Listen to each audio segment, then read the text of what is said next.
धर्माचे चार मुख्य प्रकार पडतात. एक सामान्य धर्म, एक विशेष धर्म, एक परधर्म आणि एक परमधर्म. तुकाराम महाराजांच्या अभंगामध्ये सामान्य धर्माचा विचार तुकाराम महाराजांनी केलेला आहे. सामान्य धर्माचा विचार प्रत्येक जातीमध्ये, प्रत्येक पंथामध्ये, प्रत्येक धर्मामध्ये, प्रत्येक चालीरीतींमध्ये सामान्य धर्माचा विचार आपण प्रत्येक जण मानवी जीवनात जगणारी माणसं करत असतो. सामान्य धर्मामध्ये पुन्हा मुख्य चार प्रकार पडतात. एक सत्य, अहिंसा, दया आणि सदाचार. हे चार धर्म सामान्य धर्मामध्ये पडतात. कोणकोणते? सत्य, अहिंसा, दया आणि सदाचार. सत्यासारखा धर्म नाही, असत्यासारखं पाप नाही, म्हणून माणसानं खरं बोललं पाहिजे. दुसरा प्रकार पडतो दया. दया धर्म का मूल है, पाप मूल अभिमान, तुलसी दया न छोडी हे जब तक घट में प्राण. जोपर्यंत माणसाचा शेवटचा श्वास आहे, दया तेथे धर्म, धर्म तेथे सुखागम, सुखी पुरुषोत्तम जाण असे जैसा ज्ञानेश्वर महाराज म्हणतात. तुलसीदास महाराज असं म्हणतात की जोपर्यंत मानवाच्या कंठामध्ये शेवटचा श्वास आहे, शेवटचा प्राण आहे, तोपर्यंत माणसाने खरं बोललं पाहिजे.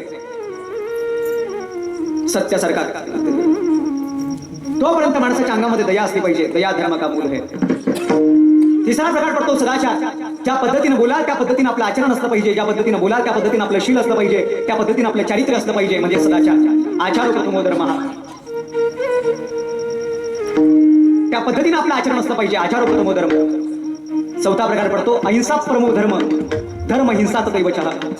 जर यदा कदाचित कुणी आपल्या धर्मावर हिंसात्मक बोलत असेल तर आपण त्याला त्या शब्दात उत्तर दिलं पाहिजे. तुका म्हणे खड करू समयी निर्मळ. पण असं म्हटलेलं आहे शास्त्रामध्ये अहिंसा परमो धर्म, पण त्याचं नंतरचं वाक्य असं आहे धर्म हिंसा तथैव चः. संत एकनाथ महाराज महाराष्ट्राच्या मातीमध्ये संत होऊन गेले. त्यांना आपण काय बिरुदावली लावतो? शांतीब्रह्म. का म्हणतो आपण त्यांना शांतीब्रह्म? एक आख्यायिका अशी आहे, एक प्रसंग असा आहे की एकनाथ महाराज 14व्या शतकामध्ये जन्माला आलेले एक संत.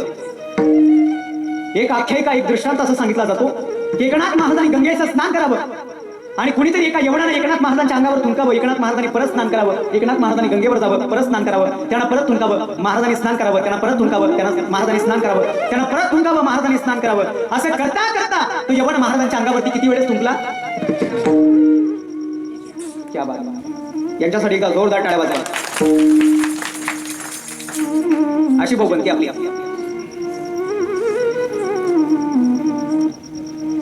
एकशे 8 वेळेस तो यवन एकनाथ महाराजांच्या अंगावर थुंकला, पण एकनाथ महाराजांनी त्याला एकही शब्द न बोलता, त्याला एकही शब्द न सांगता एकनाथ महाराज गंगेवर गेले. 108 वेळेस स्नान केलं.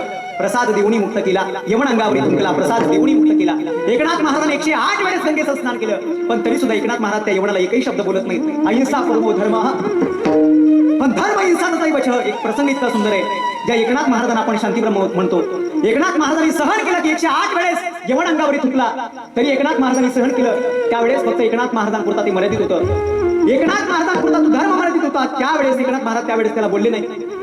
पण ज्या वेळेस एक यवन एकनाथ महाराजांच्या समोर उभा राहिला आणि एकनाथ महाराजांना आपल्या धर्माच्या विरुद्ध बोलायला लागला, आपल्या धर्माबद्दल उखड्या पाकड्या करायला लागल्या, आपल्या धर्माबद्दल एकनाथ महाराजांना नावे ठेवायला लागला, एकनाथ महाराजांना निंदात्मक पद्धतीनं त्याच्या मनामध्ये असलेलं आपल्या धर्माबद्दल कलुषित मत एकनाथ महाराजांना व्यक्त करायला लागला, तो यवन, तो तुर्क एक मुस्लिम एकनाथ महाराजांना सांगतो, सुन रे बम्मन अक्कल गगडे बुरख्या मारे 5 तुकडे, तुम्हारा शास्त्र जो काही पडे हो बडे नादान.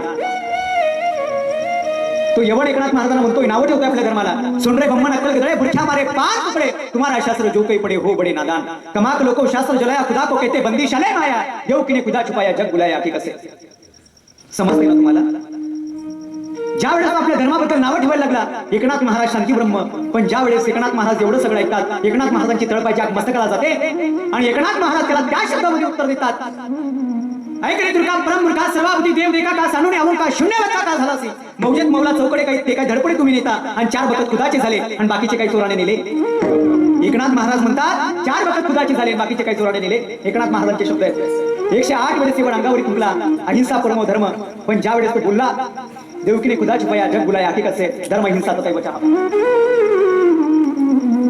स्वतः पुरता आम्ही मध्ये ठेवू, पण जर तुम्ही आमच्या देवा देश धर्माच्या विरोधात बोलत असाल तर आम्ही हे कदापि सहन करणार नाही. ज्या वेळेस अटल बिहारी वाजपेयी पाकिस्तानला गेले होते, पाकिस्तानातल्या एका महिला पत्रकारिणीनं अटलजीने एक प्रश्न केला की अटलजी आप भी कुंवारे और मैं भी कुंवार, अटलजी मैं भी कुंवारी आप भी कुंवारे, मैं आपसे शादी करना चाहती हूँ. कोण कोण?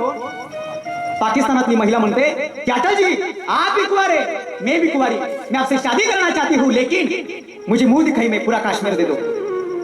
काय मागितलं तिने? काश्मीर भारताचं नाक आहे. तिनं काय मागितलं? भारताचं नाक. मुझे मुंह दिखाई मैं पूरा काश्मीर दे दो. अटलजीने ऐकून घेतलं. अटलजींची तळपायच्या मस्तकाला गेली. बरं असं माझ्या देशाचं नाक मागते. अटलजींनी त्या शब्दात उत्तर दिलं, अच्छा मैं भी कुंवारा आप भी कुंवारी, मैं आपसे शादी करने के लिए तैयार हूं, लेकिन मुझे दहेज में पूरा पाकिस्तान दे दो. अटलजी म्हणतात तिने काय मागितलं होतं? काश्मीर. पण अटलजी म्हणतात मुझे दहेज में पूरा पाकिस्तान दे दो. खऱ्या अर्थानं जर आमच्या देव देश धर्माविषयी कोणी कलुषित मत व्यक्त करत असेल तर तुकोबा त्याला अभंगाच्या तृतीय चरणात घालून देतात.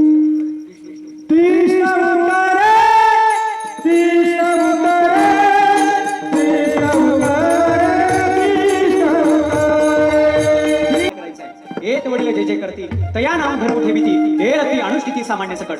आमच्या वाडवडिलांनी जो मार्ग आम्हाला दाखवला, आमच्या वाडवडिलांनी जो भगवत नामाचा मार्ग आम्हाला दाखवला, माझ्या वडिलांची निरासिका देवा तुझी चरण सेवा पांडुरंगा. मार्ग दावणी दिली आधी दयानिधी संत दे. आमच्या वाडवडिलांनी, आमच्या महापुरुषांनी, आमच्या साधू पुरुषांनी आम्हाला जो मार्ग दाखवला त्या मार्गावर चालत चालत चालत चालत आम्ही आमचा प्रभाव पूर्ण केला आणि आमचा धर्म आम्ही आमच्या हृदयात जिवंत ठेवला. एक परिस्थिती अशी निर्माण झाली की जे तुकोबाराय धर्म मांडायला निघाले, जे तुकाराम महाराज धर्माचं काम करायला निघाले, धर्माचं काम करत असताना ज्या माणसाच्या घरी बसायला साधं पोतो सुद्धा शिल्लक राहिलं नाही. एक पत्नी अन्न करता करता मेली. मुलाबाळांना घरामध्ये खायला काही नाही. 65 लाखाची जहागिरी बुडाली. काय खावे आता, कुणीकडे जावे, गावात राहावे कुणाकडे. गोपला पाटील कावीची हे लोक आता माझं भीक कोण घाले. असे उद्गार ज्या तुकाराम महाराजांच्या मुखातून निघावेत. आणि तुकाराम महाराज अशाही परिस्थितीमध्ये तुकाराम महाराज आपला धर्म जिवंत ठेवतायत. अशाही परिस्थितीमध्ये तुकाराम महाराजांच्या अंतःकरणामध्ये देव देश धर्माविषयी तेवढंच ज्वलंत स्थान आहे. 18 विश्व दारिद्र्य की ज्या माणसाच्या घरी 65 लाखाची जहागिरी होती, 7 पिढ्यांची सावकारकी होती, महाजनकी होती, वाण्याचा धंदा होता, एवढं सगळं असताना आज तुकाराम महाराजांची 65 लाखाची जहागिरी बुडाली. एक पत्नी अन्न करता करता मेली. मुलाबाळांना घरामध्ये खायला काही नाही. आणि अशाही परिस्थितीमध्ये तुकाराम महाराज आपल्या पांडुरंग परमात्म्याचं चिंतन करतायत. अशाही परिस्थितीमध्ये बरे झाले देवा निघाले दिवाडे, बरे या दुष्काळी पिढा गेली. अशाही परिस्थितीमध्ये तुकाराम महाराज म्हणतात, तुका म्हणे आम्ही खातो आनंदाचे लाडू, नका जर करून गेले तुम्ही. अशी परिस्थिती जर तुमच्या आमच्यावर निर्माण झाली, 2-4 लाखाचं कर्ज झालं तर आपण सहज टेन्शन मध्ये येतो. 2-4 लाखाचं कर्ज झालं तर सहज भाषा घेणारे लोक आहेत. पण अशाही परिस्थितीमध्ये तुकाराम महाराजांच्या तोंडातून, तुकाराम महाराजांच्या मुखारविंदातून एक एक शब्द बाहेर पडावा.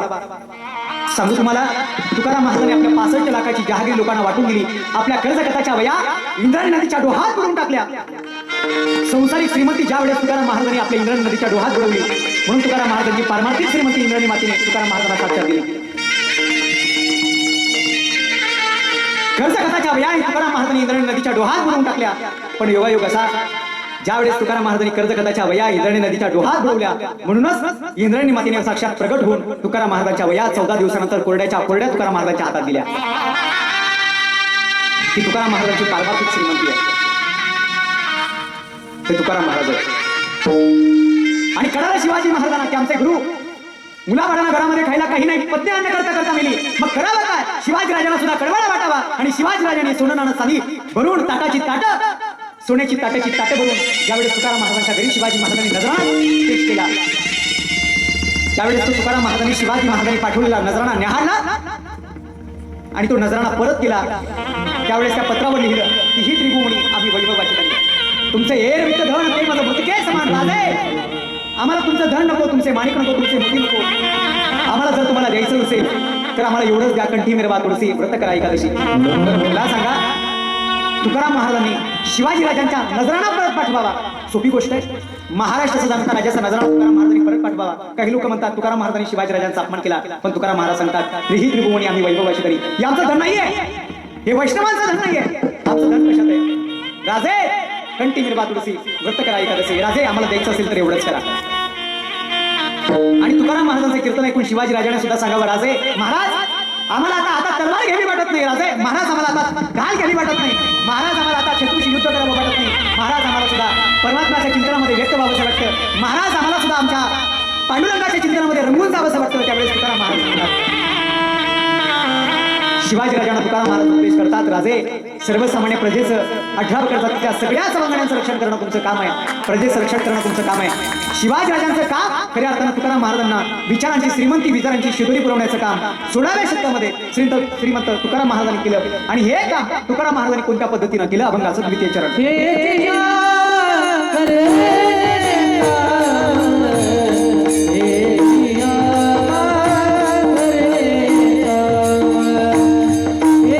केलं म्हणून तुकाराम महाराज निर्माण झाले. खरं धर्माचं काम कुणी करावं, धर्म कुणी करावा, धर्माचा प्रचार कुणी करावा. स्वामी विवेकानंद शिकागो धर्म परिषदेला जातात.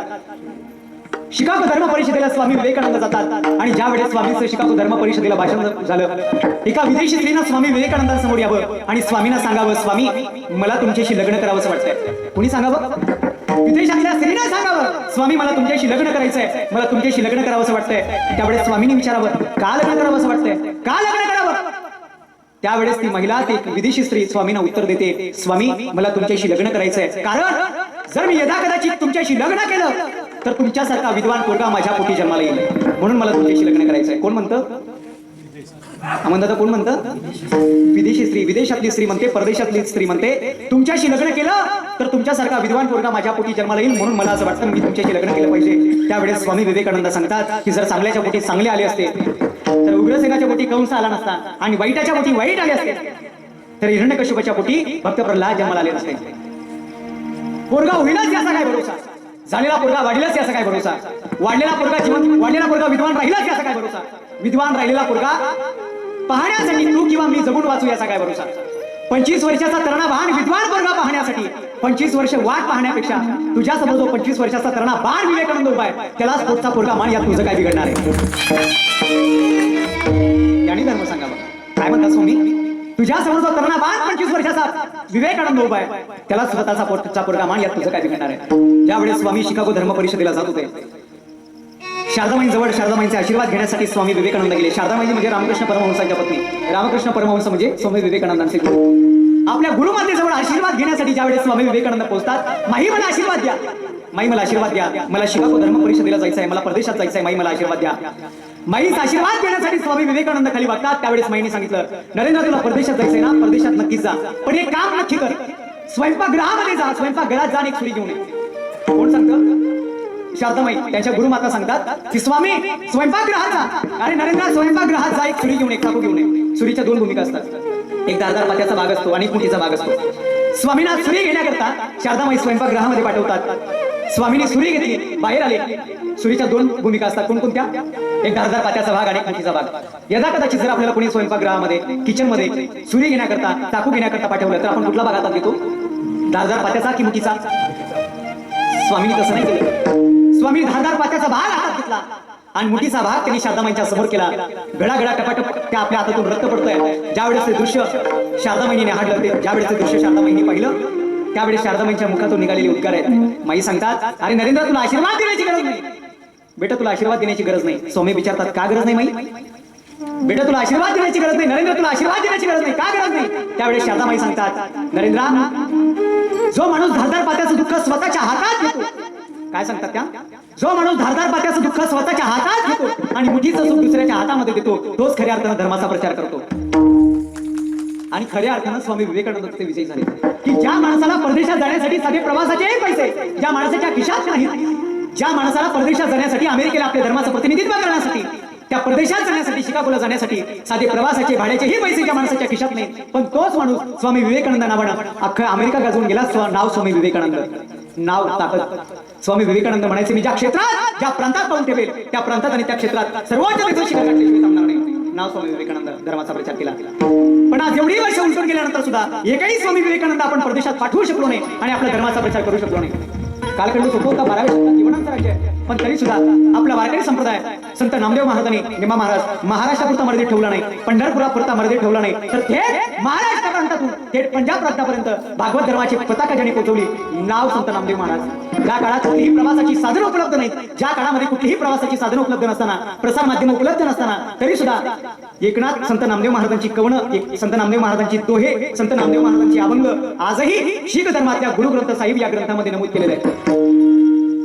संत नामदेवजी की अभंग बाणी असं म्हणून संत नामदेव महाराजांची दोहे त्या अभंग धर्मग्रंथामध्ये समाविष्ट केलेले आहेत की त्याही काळामध्ये संत नामदेव महाराजांनी आपला धर्म प्रचार करावा, आपला धर्माचा प्रचार आणि प्रसार त्या 12व्या शतकामध्ये करावा, ज्यावेळेस यवनांचं राज्य आहे. प्रसंग सोपा आहे. संत नामदेव महाराजांसमोर काय कामावे सुलतानाने, तरी नामदेव महाराज प्रताप करून दाखवतात की आमचं शास्त्र, आमचं पुराण, आमचं देव, आमचा देश, धर्म सोपा नाही. आणि संत नामदेव महाराजांनी त्या सुलतानासमोर आपली गाय जिवंत करून दाखवली आणि आपल्या धर्माचा प्रताप, आपल्या देव देश धर्माचा प्रताप सिद्ध करून दाखवला. याला धर्माचं काम म्हणतात. आणि हे काम संत तुकाराम महाराजांनी 16व्या शतकामध्ये केलं. ते कसं केलं? सगळ्यांनी आपले हात दोघे हात वर करा.